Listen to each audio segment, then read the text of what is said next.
Hello, আসসালামু আলাইকুম। আশা করি সকলে ভালো আছেন এবং সুস্থ আছেন। সকালে ঘুম থেকে উঠে দেখি মেঘলা আকাশ। এত ভালো লাগছিল, মনে হচ্ছে আরও সকালে বৃষ্টি হয়েছে। সেটা তো আর দেখার সৌভাগ্য হয়নি, তাই এখন দেখছি আবার বৃষ্টি নামবে।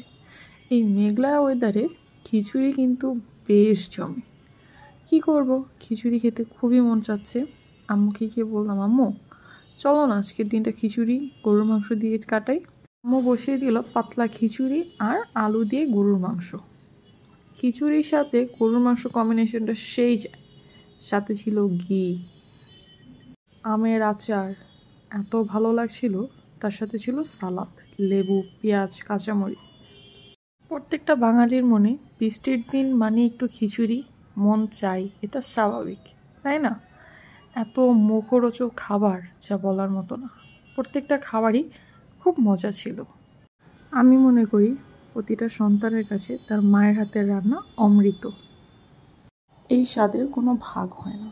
এত মুখরোচক খাবারের সাথে কিন্তু শুধু ঝাল আইটেমই ছিল না, তার সাথে মিষ্টি আইটেমও ছিল। ঘিয়ে ভাজা সেমাই, যেটা সম্পূর্ণটাই ঘিয়ে ভাজা, এত মজা আর অমৃত ছিল।